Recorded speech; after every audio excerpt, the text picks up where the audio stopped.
শেরপুরের শ্রীবর্দীতে ময়মনসিংহ বন বিভাগের আওতাধীন বালিজুড়ি রেঞ্জে বাস্তবায়িত হচ্ছে টেকসই বন ও জীবিকা সফল প্রকল্প।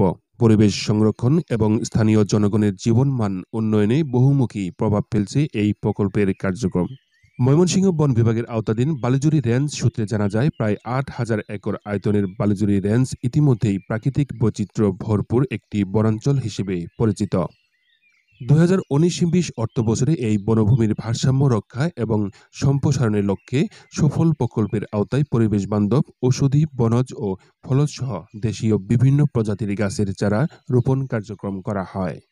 এতে একদিকে যেমন বনের ঘনত্ব বেড়েছে, অন্যদিকে গড়ে উঠছে জীববৈচিত্র্যের জন্য বন্যপ্রাণীর খাদ্য ভাণ্ডার। এছাড়াও রয়েছে নিরাপদ আবাসস্থল। এ প্রকল্পের আর্থ-সামাজিক প্রভাবও ইতিমধ্যে দৃশ্যমান। বনজ সম্পদ আহরণের মাধ্যমে স্থানীয় জনগণের নতুন আয়ের উৎস তৈরি হয়েছে। তাদের সক্রিয় অংশগ্রহণে বন সংরক্ষণ ও জীবিকা উন্নয়ন এখন পরস্পর সম্পর্কিত সাফল্যে গাথা।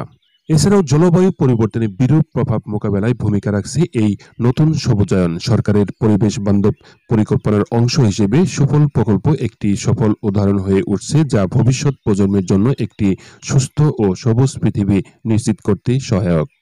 এই উদ্যোগটি শুধু শ্রীবর্দীর প্রাকৃতিক পরিবেশ নয়, বরং গোটা অঞ্চলের আর্থ-সামাজিক উন্নয়নে রাখছে দৃশ্যমান অবদান। তাই এই ধরনের প্রকল্পের ধারাবাহিকতা বজায় থাকলে শেরপুর অঞ্চলে গড়ে উঠবে এক সমৃদ্ধ, সবুজ ও টেকসই ভবিষ্যৎ। প্রথমবারের মতো ঔষধি বাসক পাতা বিক্রি করা হয় ১৬ লাখ টাকা, নিশ্চিত করেন বালিজুড়ি রেঞ্জ কর্মকর্তা মোহাম্মদ সুমন মিয়া।